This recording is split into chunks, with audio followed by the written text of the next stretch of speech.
वालेकुम, welcome to my channel biology geek. हम लोग कंटिन्यूटी इन लाइफ में रिप्रोडक्शन का सेक्सुअल रिप्रोडक्शन टॉपिक देख रहे थे, जिसमें आज हमने देखना है वेजिटेटिव प्रोपगेशन एंड प्लांट्स। ये भी मोड है सेक्सुअल रिप्रोडक्शन का प्लांट्स के अंदर जिसमें इनका वेजिटेटिव पार्ट जो है वो प्रोपगेट करते हैं और न्यू इंडिविजुअल में जो है वो कन्वर्ट हो जाते हैं, यानी कि न्यू प्लांट जो उससे बनाते हैं। हम कहते हैं कि इसमें वेजिटेटिव पार्ट इन्वॉल्व है पेरेंट प्लांट के, और उससे न्यू इंडिविजुअल न्यू प्लांट जो है वो बन जाता है। अब हमने देखना है कि वेजिटेटिव प्रोपगेशन जो है वो कैसे हो रही होती है और कौन कौन सा पार्ट, कौन कौन से प्लांट्स किस किस तरह से सेक्सुअल रिप्रोडक्शन के वेजिटेटिव प्रोपगेशन को फॉलो करते हुए न्यू प्लांट्स में क्या हो रहे हैं, रिप्रोड्यूस हो रहे हैं, न्यू प्लांट में जो है वो न्यू प्लांट जो है वो डेवलप कर रहे हैं।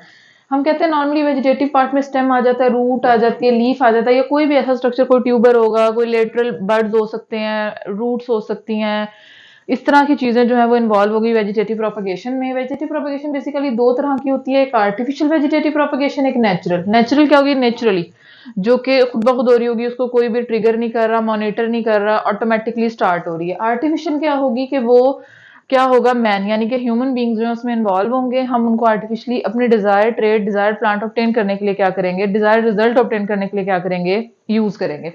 हम कहते हैं कि नेचुरल वेजिटेटिव प्रोपगेशन में हमारे पास root stem and leaves, again वही बात, ये यूज हो रहे होते हैं। अब इसके डिफरेंट मोड्स हैं। सबसे पहले हमारे पास क्रीपिंग स्टेम, यानी कि क्रीप करते हुए, रेंगते हुए जो स्टेम्स होते हैं, उसमें रनर्स और सकर्स आ जाते हैं। इनको फर्दर डिस्कस करते हैं। फिर हमारे पास आ जाते हैं अंडरग्राउंड स्टेम्स, इसकी सेकंड आप कह लेंगे टाइप, और उसके बाद हमारे पास थर्ड वन आ जाते हैं द लीव्स, यानी कि ये तीन basically creeping stem, underground stem और लीव्स, ये इन्वॉल्व होते हैं किस चीज में, न्यू प्लांट को डेवलप करने में। और ये नेचुरल वेजिटेटिव प्रोपगेशन की कुछ टाइप्स हैं।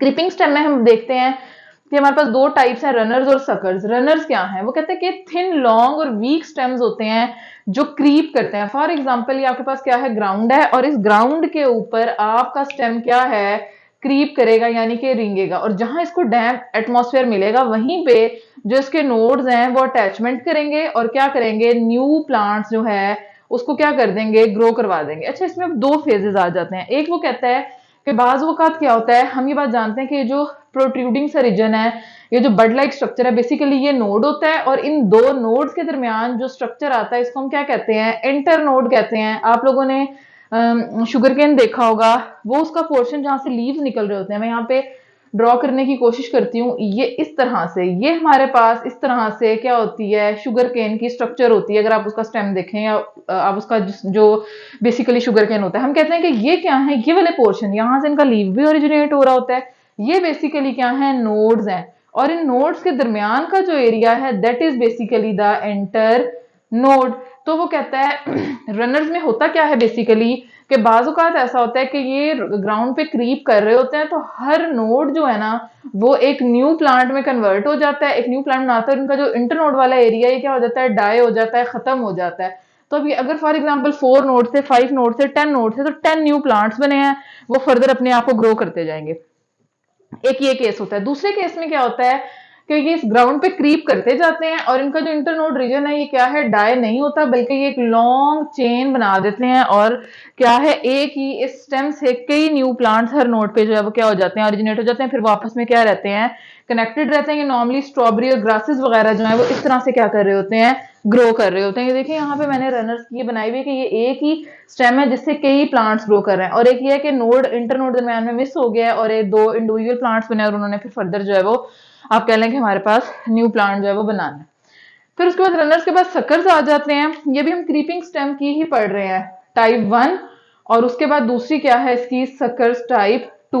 वो कहता है ये भी अंडरग्राउंड स्टेम है, इसमें शॉर्ट लेटरल ब्रांचेस होती हैं। ये बेसिकली मैंने यहाँ बनाना का ड्रॉ किया है। वो कहते हैं इसमें शॉर्ट लेटरल ब्रांचेस होती हैं जिन पे टर्मिनल बर्ड्स होते हैं, और ये टर्मिनल बर्ड्स जो होते हैं आप कह लें कि ये हमारे पास ये लेटरल ब्रांचेस हैं। इसके जो टर्मिनल बर्ड्स हैं ये क्या करते हैं, न्यू इंडिविजुअल में जैसे इनको सूटेबल एनवायरनमेंट मिलेगा, डैम्प सॉइल मिलेगी, न्यूट्रिएंट्स मिलेंगे, तो ये बर्ड्स जो हैं न्यू इंडिविजुअल में क्या हो जाएंगे, कन्वर्ट हो जाएंगे। शूट्स और रूट्स दोनों इसमें क्या होती हैं, इन्वॉल्व, और इसके एग्जांपल में मेंटर बनाना आ जाता है। फिर अगेन हमारे पास जो नेचुरल वेजिटेटिव प्रोपगेशन की सेकंड टाइप आती है वो है अंडरग्राउंड स्टेम। ये बेतहाशा इसकी एग्जांपल्स हैं, आप लोगों ने अपनी डेली लाइफ में देखी होंगी, जैसे कि पोटैटो हो गया, जिंजर हो गया, उसके अलावा हमारे पास अनियन हो गया, कॉर्न, इसमें हम कहते हैं तारू रूट भी इसको कह रहे होते हैं, या फिर अरवी, नॉर्मली हम अपने घरों में जो अरवी हो गया, कॉम हो गया, ये इसको तारू रूट भी कह रहे होते हैं। वो कहता है कि हमारे पास ये जो अंडरग्राउंड स्टेम होते हैं इनमें बेसिकली स्टोर्ड फूड होती है। ये देखेंगे हमारे पास जिंजर जो है बेसिकली ये वो अंडरग्राउंड स्टेम है जो हम क्या कर रहे हैं, यूज कर रहे हैं। वो कहता है कि ये स्टोर्ड फूड होती है।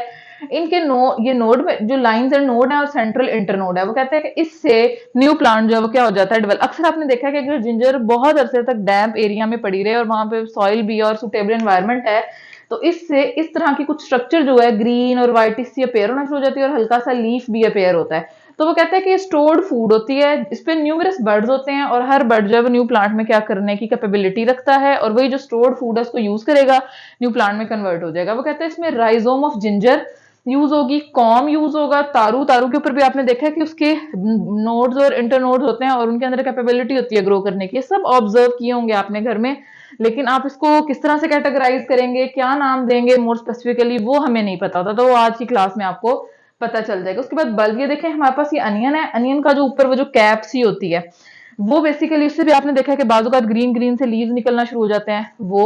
और उसके बाद हमारे पास ये पोटैटो, पोटैटो के ऊपर ब्लैक ब्लैक डॉट होते हैं, बेसिकली इसको हम पोटैटो आई कह रहे होते हैं। तो वो कहते हैं कि ये लेटरल बर्ड्स हैं और ये क्या है, टर्मिनल बर्ड्स हैं। अगर हम उसी पोटैटो को पूरा उठा के या फिर इसकी सिर्फ आई को कट करें और कट करके इसको आप कह लें कि सॉइल के अंदर रख दें और वाटर देना स्टार्ट कर दें, तो इस बर्ड से न्यू पोटैटोज जो है वो बनना स्टार्ट हो जाएंगे। लास्ट में आ जाता है लीव्स। लीव्स वो कहता है ब्रायोफाइलम जो है सबसे सिंपल आप कह लें कि हमारे पास प्लांट्स हैं।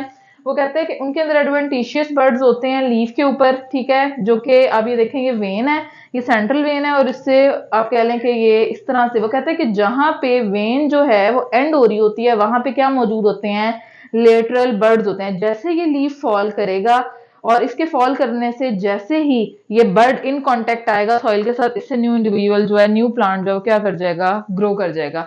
ये था all about the vegetative propagation, जिसमें हमने नेचुरल वेजिटेटिव प्रोपगेशन की क्या देखी टाइप, ये नेचुरली क्या कर रहे हैं, खुद ही ग्रो कर रहे हैं। हम पोटैटोज को खुद तो नहीं करवा रहे, या अनियंस को, या जिंजर को, या फिर ये ब्रायोफाइला हो गया, स्ट्रॉबेरी, ग्रासेस, ये सब चीजें ये किस तरह से हो रही होती हैं, ये नेचुरली ही अपने वेजिटेटिव पार्ट्स को यूज करके प्रोपेगेट करती हैं और न्यू इंडिविजुअल में क्या हो जाती हैं, कन्वर्ट हो जाती हैं। आज की क्लास में कोई प्रॉब्लम, कोई इशू, ना बात समझ आई हो, कमेंट सेक्शन में बताएं। पूरी कोशिश करूंगी आप लोगों के क्वेश्चंस को आंसर करने की, ताकि आप लोगों के लिए चीजें जो हैं वो क्लियर हो जाएं। वीडियो को एंड तक देखा करें ताकि चीजें जो हैं वो समझने में, मेमोराइज करने में, अंडरस्टैंड करने में आप लोगों को आसानी हो। Thank you.